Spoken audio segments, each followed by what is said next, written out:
Hello everyone. તો આપણે વાત કરી રહ્યા હતા આયનીકરણ એન્થાલ્પીની, જેની અંદર છેલ્લા વિડીયોની અંદર આપણે શું ભણ્યા? આયનીકરણ એન્થાલ્પી વિશે અને ત્યારબાદ આયનીકરણ એન્થાલ્પી પર અસર કરતા પરિબળો વિશે સમજ્યા હતા। હવે આજના વિડીયોની અંદર આપણે જોઈશું કે આવર્ત અને સમૂહમાં આયનીકરણ એન્થાલ્પીમાં કેવા પ્રકારનો ફેરફાર થાય છે। એટલે કે ડાબી બાજુથી જમણી બાજુ તરફ જઈએ તો આયનીકરણ એન્થાલ્પી વધશે કે ઘટશે, ઉપરથી નીચે જઈએ સમૂહમાં તો આયનીકરણ એન્થાલ્પી વધશે કે ઘટશે, એની ચર્ચા આપણે આ વિડીયોની અંદર કરીશું। હવે કેટલાક પરિબળોના આધારે તમે પણ જાતે ઘરે પ્રયત્ન કર્યો હશે કે આવર્તમાં આયનીકરણ એન્થાલ્પીમાં કેવી રીતના ફેરફાર થાય છે। તો ચલો સૌથી પહેલી વાત કરીએ આપણે આવર્તમાં આયનીકરણ એન્થાલ્પીની। એટલે કે ડાબીથી જમણી બાજુ તરફ જઈશું તો આયનીકરણ એન્થાલ્પી કેવી રીતે બદલાશે।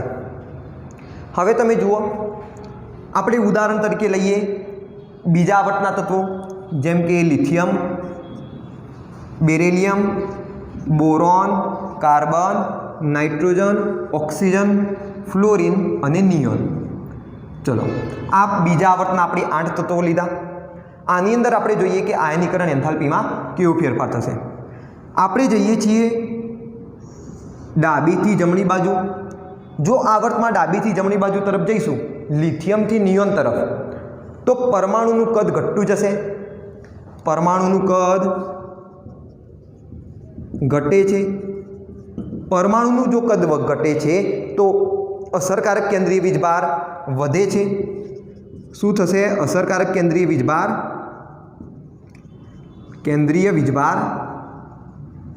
વધે છે। ટૂંકમાં સમજી લો, લિથિયમની અંદર કેટલા પ્રોટોન હોય? 3 પ્રોટોન હોય। જેમ જેમ તમે ડાબીથી જમણી બાજુ જશો તો પ્રોટોનની સંખ્યા વધશે ને, 3, 4, 5, 6, 7, 8 એવી રીતે 9, 10, તો કેન્દ્રીય વીજભાર વધે છે। હવે ઘણા કહેશે કે ભાઈ ઇલેક્ટ્રોનની સંખ્યા તો વધે છે, સાથે સાથે એમ પણ તમે વિચારશો કે ભાઈ ઇલેક્ટ્રોનની સંખ્યા પણ વધતી જાય છે। તો અહીંયા તમે જુઓ, જે ઇલેક્ટ્રોન ઉમેરાશે ક્યાં આગળ ઉમેરાશે? બીજા કોષની અંદર જ ઉમેરાશે ને। અહીંયા આગળ 2s માં ઉમેરાય છે, અહીંયા આગળ 2s માં ઉમેરાશે, અહીંયા આગળ 2p માં ઉમેરાશે, 2p માં। તો ઇલેક્ટ્રોન જે પણ ઉમેરાશે એ બીજા કોષની અંદર જ ઉમેરાશે। તો કેન્દ્રથી કોષનું અંદર તો કેવું છે? સરખું જ છે। તો ત્યાં આગળ તમને શિલ્ડિંગ અસર એટલી બધી જોવા મળશે નહીં। અહીંયા આગળ શિલ્ડિંગ અસરમાં કોઈ ફેરફાર નહીં થાય।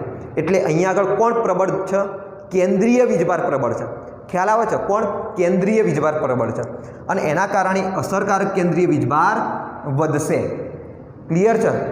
શું થશે? અસરકારક કેન્દ્રીય વીજભાર વધશે। તો આ તમે યાદ રાખજો કે પરમાણુનું કદ શું થાય છે? ઘટે છે। અસરકારક કેન્દ્રીય વીજભાર અહીંયા આગળ વધે છે।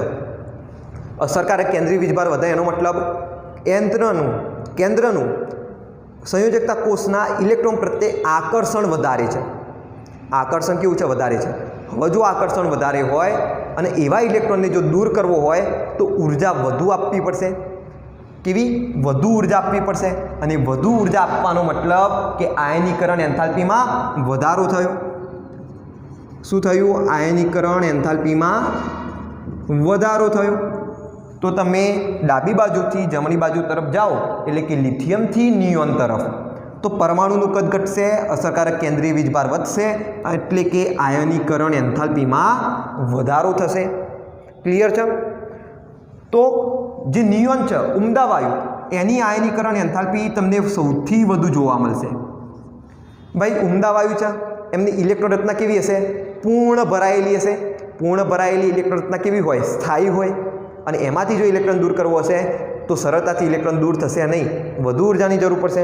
તો એ પણ તમે વિચારી શકો કે કોઈ પણ આવર્ત લઈ લો તમે, કોઈ પણ આવર્ત, પ્રથમ, દ્વિતીય, તૃતીય, તો કોઈ પણ આવર્તની અંદર જે ઉમદા વાયુ હશે એમની આયનીકરણ એન્થાલ્પી સૌથી વધુ તમને જોવા મળશે। અહીંયા આગળ લિથિયમની તમને સૌથી ઓછી આયનીકરણ એન્થાલ્પી જોવા મળશે। આપેલા આવર્તની અંદરની વાત છે। ક્લિયર છે? તો અહીંયા આગળ શું થશે? લિથિયમની બેરિલિયમ કરતાં ઓછી, બેરિલિયમની બોરોન કરતાં ઓછી, કાર્બન કરતાં ઓછી, નાઇટ્રોજન કરતાં, ઓક્સિજન કરતાં, ફ્લોરિન કરતાં અને નિયોન કરતાં ઓછી ફ્લોરિનની આયનીકરણ એન્થાલ્પી હશે। તો આ પ્રકારનું તમને વલણ જોવા મળશે આવર્તની અંદર। પરંતુ અહીંયા આગળ આવર્તના બધા જ તત્વો આ વલણને દર્શાવતા નથી. અહીંયા આગળ તમને 2 અપવાદ જોવા મળશે. કેટલા? 2 અપવાદ. જે બેરિલિયમની આયનીકરણ એન્થાલ્પી છે એ બોરોન કરતાં વધી જાય છે. જે નાઇટ્રોજનની આયનીકરણ એન્થાલ્પી છે એ કાર્બન કરતાં વધી જાય છે. તો અહીંયા જે મેં ક્રમ લખ્યો કે ભાઈ લિથિયમથી નિયોન તરફ જઈશું તો આયનીકરણ એન્થાલ્પીમાં વધારો જોવા મળશે. આ જે ક્રમ છે કેવો છે? અનુમાનિત છે. આપણે ભાઈ આવું એક્સપેક્ટ કર્યું પણ આવું ખરેખર થયું નહીં. આ કેવો છે? અનુમાનિત છે. પરંતુ હકીકતમાં આવું થતું નથી. હકીકતમાં બેરિલિયમની બોરોન કરતાં વધારે છે, નાઇટ્રોજનની ઓક્સિજન કરતાં વધારે છે. તો સમજીએ ભાઈ કેમ આવું થયું? બેરિલિયમની બોરોન કરતાં કેમ વધી ગઈ અને નાઇટ્રોજનની ઓક્સિજન કરતાં આયનીકરણ એન્થાલ્પી કેમ વધી ગઈ? તો એને સમજીએ આપણે. તો તમે સાથે સાથે લખતા રહેજો અને સ્ક્રીનશોટ પણ પાડી દેજો. હવે અહીંયા આગળ જુઓ, હું આયનીકરણ જે એન્થાલ્પીની વાત કરું છું એટલે તમારે સમજવાનું પ્રથમ આયનીકરણ એન્થાલ્પી. બરાબર? હું માત્ર શબ્દ બોલીશ આયનીકરણ એન્થાલ્પી તો તમારે સમજી લેવાનું કે હું પ્રથમ આયનીકરણ એન્થાલ્પીની વાત કરી રહ્યો છું. ક્લિયર છે? જુઓ, સૌથી પહેલાં વાત કરીએ આપણે બેરિલિયમ અને બોરોનની. તો એના માટે તમે ઇલેક્ટ્રોન રચનાને ચેક કરો. દરેકની તમે ઇલેક્ટ્રોન રચના લખો. લિથિયમની ઇલેક્ટ્રોન રચના શું થાય? હિલિયમ 2s1 થશે. હવે હું આંતરિક કોષની ઇલેક્ટ્રોન રચના લખતો નથી, માત્ર શું લખું? સંયોજકતા કોષની ઇલેક્ટ્રોન રચના લખીશ. તો બેરિલિયમની કેટલી થશે? 2s2 થશે. બોરોનની થશે 2s2 2p1. કાર્બનની થશે 2s2 2p2. નાઇટ્રોજનની 2s2 2p3. એવી રીતે ઓક્સિજનની 2s2 2p4. ફ્લોરિનની 2s2 2p5. એવી રીતે નિયોનની તમે લખી શકો 2s2 2p6. તો આ આપણે લખી દીધી બધાની ઇલેક્ટ્રોન રચના. બેરિલિયમની ઇલેક્ટ્રોન રચના 2s2 છે. બોરોનની ઇલેક્ટ્રોન રચના છે 2s2 2p1. તો બેરિલિયમમાંથી જે દૂર થતો ઇલેક્ટ્રોન છે એ 2s પેટાકોષમાંથી દૂર થાય છે. બોરોનની અંદર જે ઇલેક્ટ્રોન દૂર થાય છે એ 2p પેટાકોષમાંથી દૂર થાય છે. હવે જુઓ, 2s અને 2p બંને બીજા કોષની પેટાકોષો છે. બંને સમાન કોષની અંદર આવેલા છે. 2s કેવી હોય? કેન્દ્રથી વધુ નજીક હોય. એક 2s ગોળાકાર આકાર ધરાવશે અને કેન્દ્રની કેવી હશે? વધુ નજીક હશે. જ્યારે 2p કેવી હશે? ફેલાયેલી હશે. બરાબર? 2s કેવી હોય? ગોળાકાર હોય. 2p કેવી હોય? ફેલાયેલી હોય. તો અહીંયા આગળ જુઓ, 2sમાંથી જે ઇલેક્ટ્રોન દૂર થાય છે એ કેન્દ્રથી વધુ આકર્ષાયેલો હશે. 2sમાંનો ઇલેક્ટ્રોન કેન્દ્રથી વધુ આકર્ષાયેલો હોય છે. કેમ વધુ આકર્ષાયેલો હોય છે? કારણ કે 2sનો આકાર જ ગોળાકાર છે. 2s એ કેન્દ્રની વધુ નજીક હશે. જો s કક્ષકમાં ઇલેક્ટ્રોન હોય તો એ કેન્દ્રની વધુ નજીક સમય વિતાવશે. પોતાનો મોટાભાગનો સમય કેન્દ્રની વધુ નજીક વિતાવે. જો કેન્દ્રથી વધુ નજીક હોય તો આકર્ષણ કેવું હશે? વધારે હશે. જ્યારે વાત કરીએ આપણે 2pની, તો 2p ઇલેક્ટ્રોન જે હશે, જે દૂર થતો આ એક ઇલેક્ટ્રોન છે 2p કક્ષકમાંનો, તો એ 2p ઇલેક્ટ્રોન છે એ કેન્દ્રથી ઓછો આકર્ષાયેલો હશે. કેન્દ્રથી ઓછો આકર્ષાયેલો હશે. તો કેમ કેન્દ્રથી ઓછો આકર્ષાયેલો હોય? તો અહીંયા આગળ તમે જુઓ, 2p એ વધુ ફેલાયેલી હશે. 2pમાંનો ઇલેક્ટ્રોન વધારે સમય કેન્દ્રની નજીક હશે નહીં. બરાબર? 2sની જેમ એ કેન્દ્રની વધુ નજીક પોતાનો સમય વિતાવશે નહીં. એ કેન્દ્રથી દૂર હશે. કેન્દ્રથી જો દૂર હોય તો આકર્ષણ કેવું હોય? ઓછું હોય. વધારામાં તમે જુઓ, 2pની અંદર આ જે 2s કક્ષક છે, 2pની અંદર 2s કક્ષક એ તો પૂર્ણ ભરાયેલી છે. હવે s કક્ષક કેવી હોય? ગોળાકાર હોય. વધુમાં 2 ઇલેક્ટ્રોન ધરાવે છે. તો પછી જે 2pમાંનો ઇલેક્ટ્રોન હોય એને કેન્દ્રથી આકર્ષણ બળ વધારે પ્રમાણમાં લાગવા દેશે નહીં. એની શિલ્ડિંગ અસર વધારે હશે. શું કરી દેશે? કેન્દ્રને પેક કરી દેશે. જે આ 2s છે એ શું કરી દેશે? કેન્દ્રને આ રીતે પેક કરી દેશે. કેમ કે એ સંપૂર્ણ ગોળાકાર આકાર ધરાવે છે. તો જે 2pમાંનો ઇલેક્ટ્રોન હશે અહીંયા આગળ એ કેન્દ્રથી ઓછું આકર્ષણ બળ અનુભવશે. કારણ કયું? 2s નું શિલ્ડિંગ અસર થવાથી.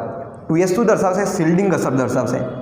કારણ કે પૂર્ણ ભરાયેલી છે, તો પૂર્ણ ભરાયેલી હોય તો શિલ્ડિંગ અસર એટલી વધારે હશે અને એના કારણે શું થશે? કેન્દ્રથી ઓછું આકર્ષણ બળ અનુભવશે. કોણ? 2p કક્ષકમાંનો electron. તો આ રીઝન છે કે ભાઈ 2s માંનો ઇલેક્ટ્રોન છે કેન્દ્રથી વધુ આકર્ષાયેલો છે અને 2p ઇલેક્ટ્રોન છે એ કેન્દ્રથી ઓછું આકર્ષણ ધરાવે છે. જો વધુ આકર્ષણ ધરાવતો હોય તો એને દૂર કરવો હોય તો વધુ ઉર્જાની જરૂર પડશે.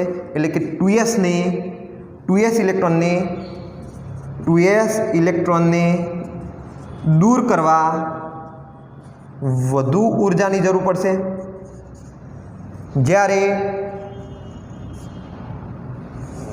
2p ને દૂર કરવા ઓછી ઉર્જાની જરૂર પડશે. અને એટલા જ માટે બેરિલિયમમાંનો જે ઇલેક્ટ્રોન છે એની આયનીકરણ એન્થાલ્પી વધારે હશે. એટલે કે બેરિલિયમની પ્રથમ આયનીકરણ એન્થાલ્પી વધારે હશે કોના કરતાં? બોરોન કરતાં. તો સિમ્પલ રીઝન હતું. તમે કયું રીઝન આપશો? બેરિલિયમની આયનીકરણ એન્થાલ્પી બોરોન કરતાં વધુ છે એના માટે શું કહેશો? કે ભાઈ 2s જે છે બેરિલિયમમાંથી દૂર થતો ઇલેક્ટ્રોન 2s માં છે, જ્યારે બોરોનમાંથી દૂર થતો ઇલેક્ટ્રોન એ 2p પેટાકોષનો છે. 2s પેટાકોષમાંનો જે ઇલેક્ટ્રોન છે એ કેન્દ્રથી વધુ આકર્ષાયેલો છે. કેમ? કારણ કે s કક્ષક એ વધુ ગોળાકાર છે, કેન્દ્રની વધુ નજીક હશે. 2p માંનો જે ઇલેક્ટ્રોન છે એ કેન્દ્રથી ઓછું આકર્ષણ ધરાવે છે. કેમ? કારણ કે 2p એ ફેલાયેલી છે. વધુમાં 2s કક્ષક એ સંપૂર્ણ ભરાયેલી છે, જેની શિલ્ડિંગ અસરથી કેન્દ્રનું 2p ઇલેક્ટ્રોન પ્રત્યે આકર્ષણ ઘટી જાય છે. 2s માંના ઇલેક્ટ્રોનનું કેન્દ્રથી આકર્ષણ વધારે છે, માટે દૂર કરવા વધુ ઉર્જાની જરૂર પડશે. 2p માંના ઇલેક્ટ્રોનનું કેન્દ્રથી આકર્ષણ ઓછું છે, માટે ઓછી ઉર્જાની જરૂર પડશે. એટલે કે 2s ઇલેક્ટ્રોનને દૂર કરવા વધુ ઉર્જા આપશો એટલે કે આયનીકરણ એન્થાલ્પી વધારે. તો બેરિલિયમની આયનીકરણ એન્થાલ્પી બોરોન કરતાં તમને વધારે જોવા મળશે. એકદમ ઇઝી. જુઓ, બીજું રીઝન તમે ઇલેક્ટ્રોન રચનાનું પણ આપી શકો. ધ્યાનથી તમે જુઓ, 2s પેટાકોષ સંપૂર્ણ ભરાયેલો છે, જ્યારે અહીંયાથી દૂર થતો જે ઇલેક્ટ્રોન છે એ 2p માંનો છે. 2p એ અર્ધપૂર્ણ ભરાયેલ પણ નથી કે પૂર્ણ ભરાયેલ પણ નથી. મેં તમને શું કહ્યું હતું? અર્ધપૂર્ણ અને પૂર્ણ ભરાયેલી જે પેટાકોષ હોય એમની સ્થાયિતા વધારે હોય. તો અહીંયા આગળ આની સ્થાયિતા વધારે હશે તો એમાંનો ઇલેક્ટ્રોન સરળતાથી દૂર થશે નહીં થાય. સરળતાથી દૂર નહીં થાય, એને દૂર કરવા માટે વધુ ઉર્જાની જરૂર પડશે. તો અહીંયા આગળ તમે જુઓ, બેરિલિયમની આયનીકરણ એન્થાલ્પી વધી ગઈ. વધારો પણ તમે એકનો કરજો, એવું નહીં કે ભાઈ કાર્બન કરતાં વધી જશે. કાર્બન કરતાં નહીં વધે, માત્ર બોરોન કરતાં જ વધશે. તો ચલો આટલું લખી દો તમે ફટાફટ, સ્ક્રીનશોટ પાડી દો. હવે વાત કરીએ આપણે નાઇટ્રોજનની અને ઓક્સિજનની. નાઇટ્રોજનની ઇલેક્ટ્રોન રચના કઈ છે? 2s to 2p3. ઓક્સિજનની ઇલેક્ટ્રોન રચના છે 2p4. એટલે કે નાઇટ્રોજનનું જે p પેટાકોષ છે એમાં 3 ઇલેક્ટ્રોન રહેલા છે. કેવા હશે? બધા અયુગ્મિત હશે. ઓક્સિજનમાંથી જે ઇલેક્ટ્રોન દૂર થાય છે એ 2p માંનો છે, 4 ઇલેક્ટ્રોન ધરાવે છે. એક યુગ્મિત ઇલેક્ટ્રોન પણ તમને જોવા મળશે, એક યુગ્મિત જોડકું પણ તમને જોવા મળશે. ચલો નાઇટ્રોજનની ઇલેક્ટ્રોન રચના લખીએ. 2p માંની કેવી છે? 2p3. દરેક p કક્ષક એક ઇલેક્ટ્રોન ધરાવે છે. ઓક્સિજનની ઇલેક્ટ્રોન રચના લખીએ. 2p4 થશે, જેમાં 4 ઇલેક્ટ્રોન રહેલા છે, 1 2 3 and 4. હવે નાઇટ્રોજનમાંથી જે ઇલેક્ટ્રોન દૂર થશે એ આ ત્રણમાંથી ગમે તે કોઈ કક્ષકમાંથી દૂર થઈ શકે. ત્રણેયની ઉર્જા તો સરખી જ છે. ઓક્સિજનમાંથી જે ઇલેક્ટ્રોન દૂર થશે એ આ કક્ષકમાંથી દૂર થશે. કેમ? કારણ કે એ જોડમાં આવેલા છે ઇલેક્ટ્રોન. જોડમાં ઇલેક્ટ્રોન આવેલા છે માટે અપાકર્ષણ પણ થતું હશે. ઇલેક્ટ્રોન યુગ્મ છે. એક જ કક્ષકની અંદર 2 ઇલેક્ટ્રોન રહેલા છે તો 2 ઇલેક્ટ્રોન વચ્ચે અપાકર્ષણ પણ થતું હશે. હવે તમે જ વિચારો, અહીંયા આગળ નાઇટ્રોજન એ અર્ધપૂર્ણ પેટાકોષ ધરાવે છે, અર્ધપૂર્ણ એની ઇલેક્ટ્રોન રચના છે. અહીંયા આગળ ઓક્સિજનમાં અર્ધપૂર્ણ કે પૂર્ણ ઇલેક્ટ્રોન રચના નથી.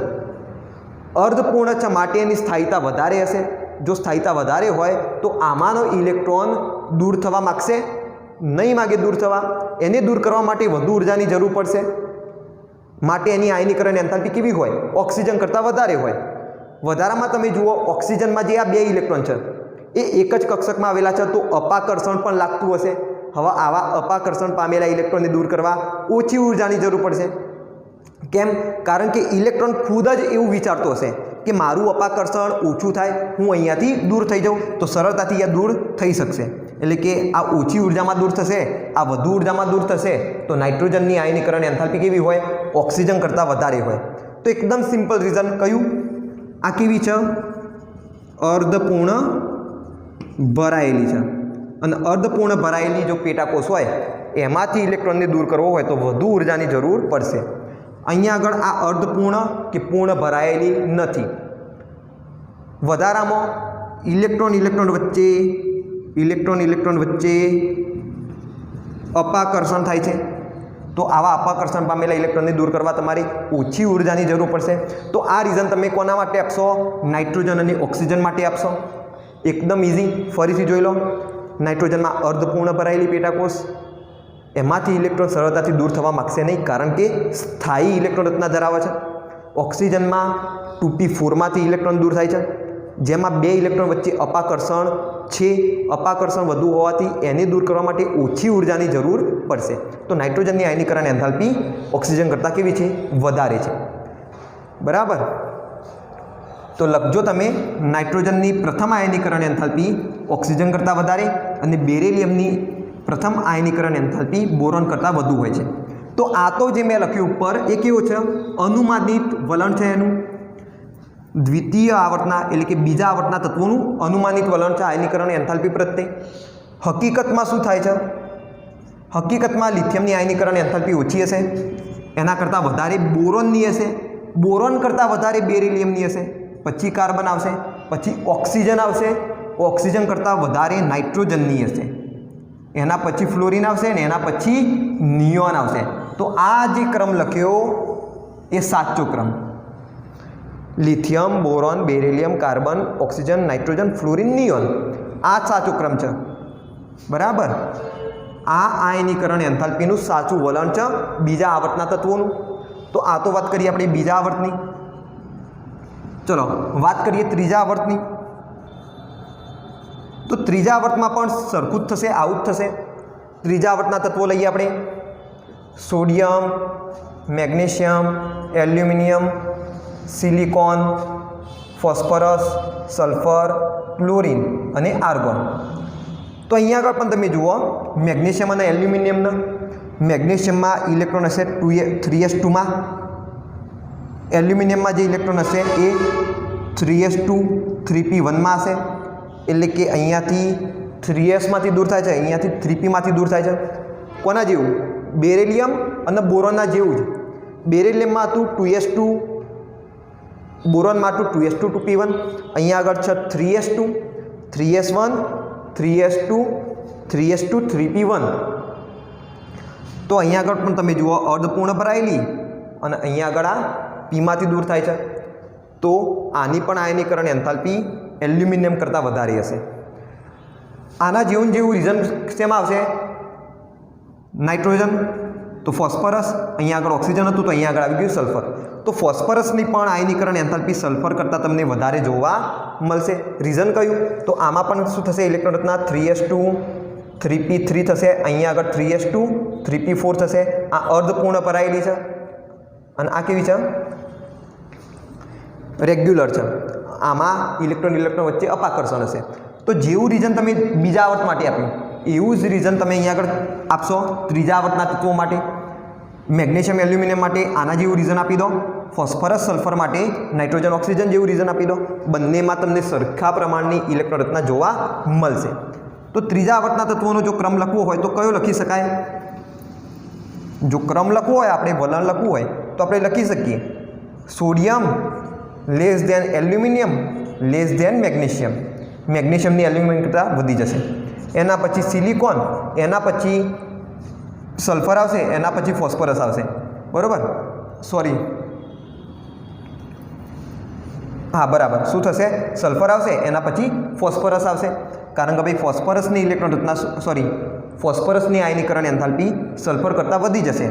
એના પછી આવશે ક્લોરિન અને એના પછી આવશે આર્ગોન. આર્ગોનની આવર્તમાં સૌથી વધારે હશે. એકદમ ઇઝી. તો આ આપણે વાત કરી આવર્તમાં આયનીકરણ એન્થાલ્પીની. હવે એક પ્રશ્ન આપણે સોલ્વ કરીએ. જુઓ પ્રશ્ન કેવો છે. નાઇટ્રોજન અને ઓક્સિજનની પ્રથમ અને દ્વિતીય આયનીકરણ એન્થાલ્પીની સરખામણી કરો. કોની?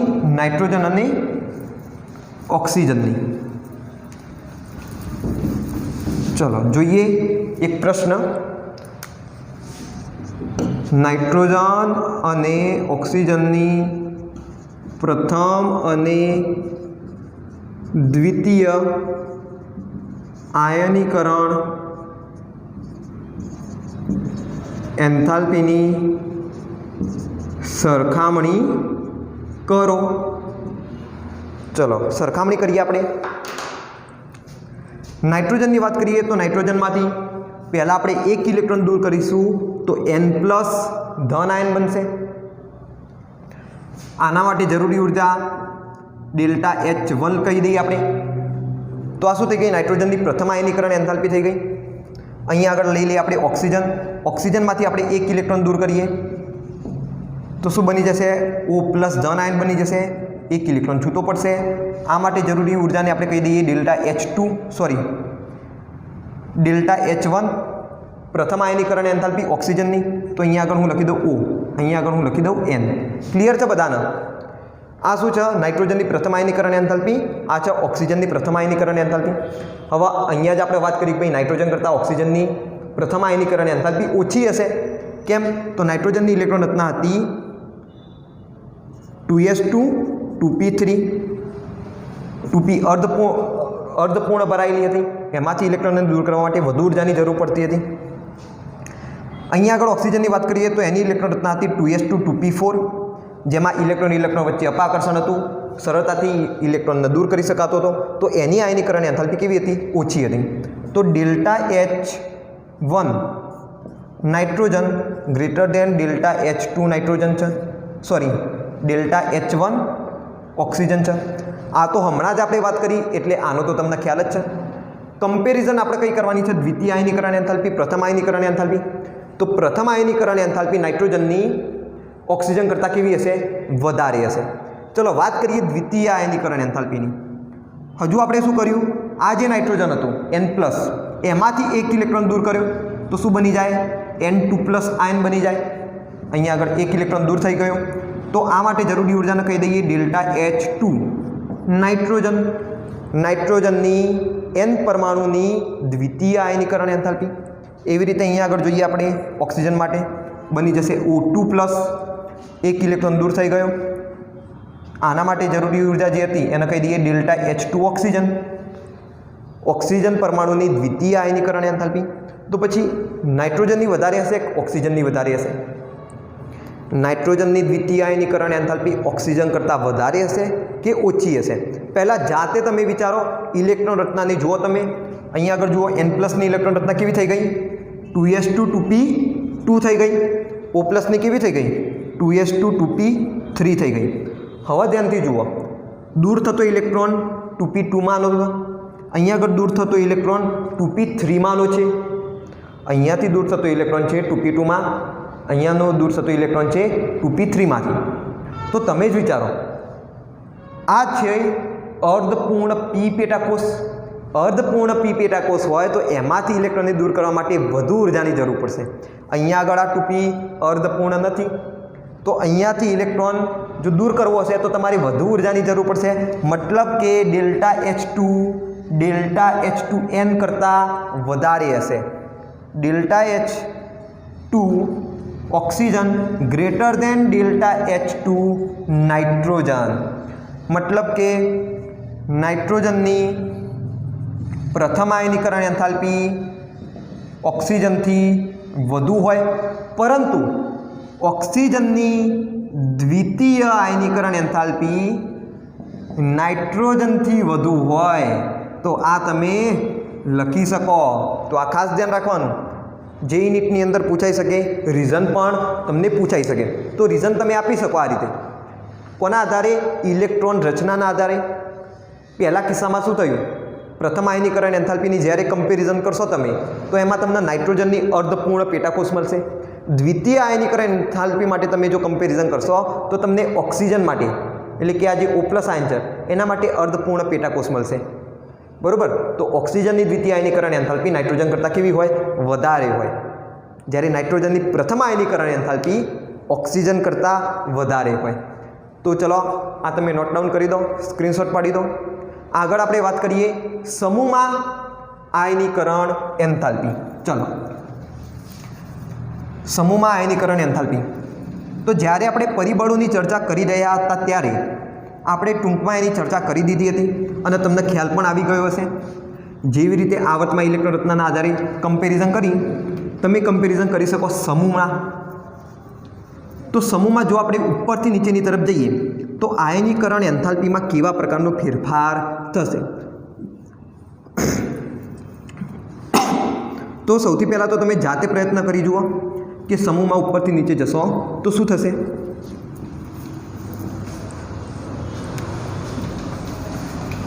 સમૂહમાં આયનીકરણ એન્થાલ્પી ઉપરથી નીચે તરફ જઈએ તો કેવા પ્રકારનો ફેરફાર જોવા મળશે? ઉદાહરણ તરીકે લઈએ આપણે સમૂહ એકના તત્વો. સમૂહ એકના તત્વો લઈએ તો લિથિયમ, એના પછી સોડિયમ, પોટેશિયમ, રૂબિડિયમ, સીઝિયમ અને ફ્રાન્સિયમ. ફ્રાન્સિયમ લેવાની જરૂર નથી, રેડિયો એક્ટિવ છે. લિથિયમમાં તમે જુઓ બાહ્યતમ કોષ હશે 1s1, સોરી કયો હશે? 2s1 હશે. સોડિયમની અંદર 3s1 હશે. પોટેશિયમમાં એ રીતે 4s1 આવશે. રૂબિડિયમની અંદર કયો આવશે? 5s1 આવશે.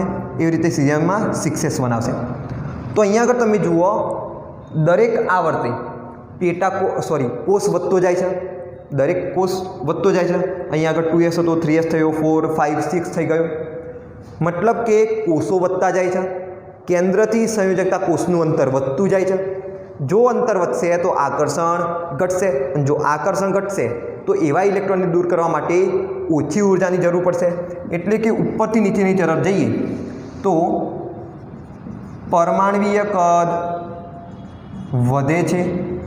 પરમાણ્વીય કદ વધે મતલબ સંયોજકતા કોષ પ્રત્યે આકર્ષણ ઘટે છે. સંયોજકતા કોષ પ્રત્યે કેન્દ્રનું આકર્ષણ ઘટે મતલબ દૂર કરવા ઓછી ઉર્જાની જરૂર પડે છે. ઓછી ઉર્જાની જરૂર પડે છે એટલે કે આયનીકરણ એન્થાલ્પી ઘટે છે. તો આવર્તમાં ડાબીથી જમણી બાજુ જશો તો આયનીકરણ એન્થાલ્પી વધશે. અપવાદ યાદ રાખજો, પરંતુ જનરલ વધ. ઉપરથી નીચે જશો સમૂહમાં તો આયનીકરણ એન્થાલ્પી ઘટશે. તો આ વસ્તુ તમારે ખાસ યાદ રાખવાનું. આવર્તમાં જે વસ્તુ થતી હોય એનાથી ઉલટી વસ્તુ સમૂહમાં થતી હોય.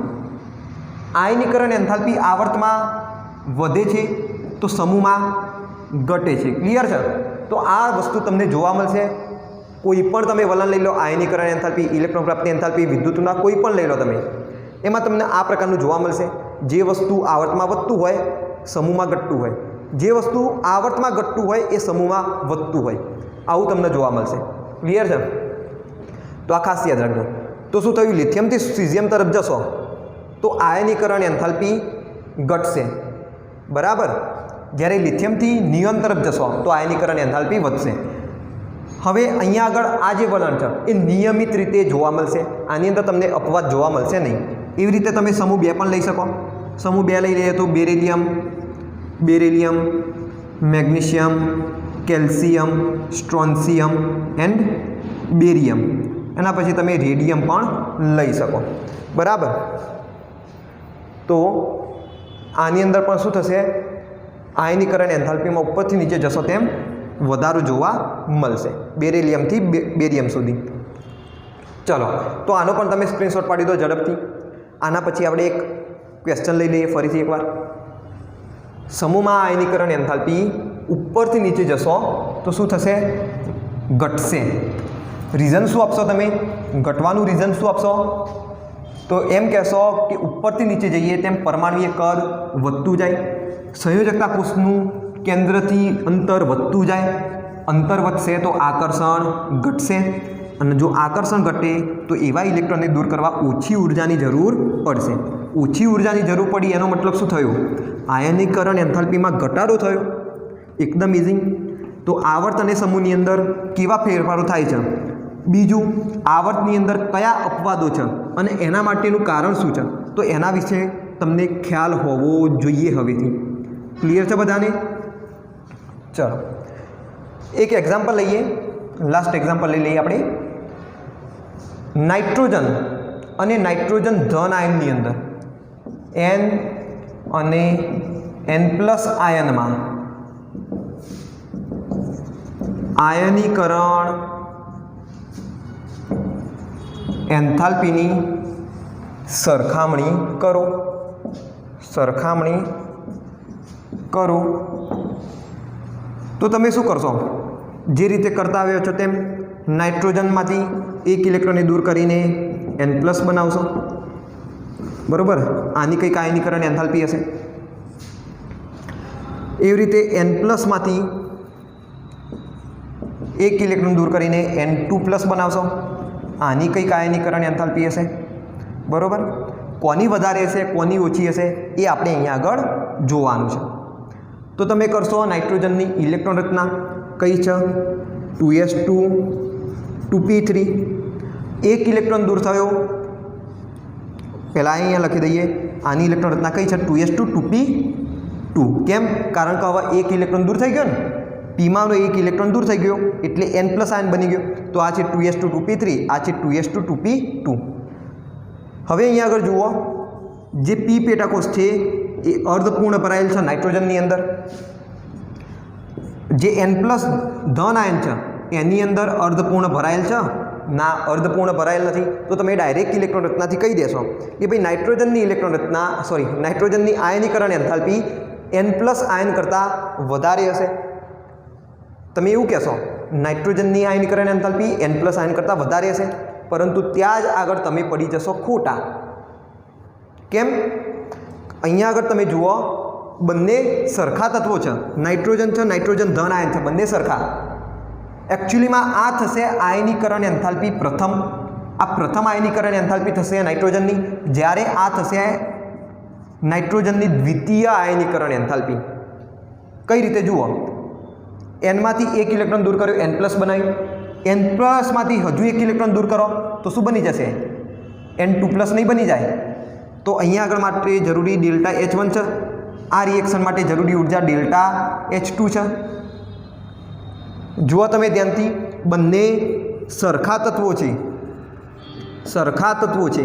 તો સરખા તત્વોની જ્યારે વાત થઈ હોય, એક જ તત્વની વાત થયેલી હોય, આ શું છે? એક જ તત્વ છે. તો જ્યારે એક જ તત્વની વાત થયેલી હોય તો એમાં ક્યારેય ઇલેક્ટ્રોન રચનાને જોવાનું નહીં. ત્યાં આગળ હંમેશા યાદ રાખવાનું કે તૃતીય આયનીકરણ એન્થાલ્પી દ્વિતીય કરતાં વધી હોય, દ્વિતીય એ પ્રથમ કરતાં વધુ હોય. એવી રીતે જો ચોથી આયનીકરણ એન્થાલ્પી હશે તો તૃતીય કરતાં વધારે હશે, પાંચમી હશે તો એ ચોથી કરતાં પણ વધારે હશે.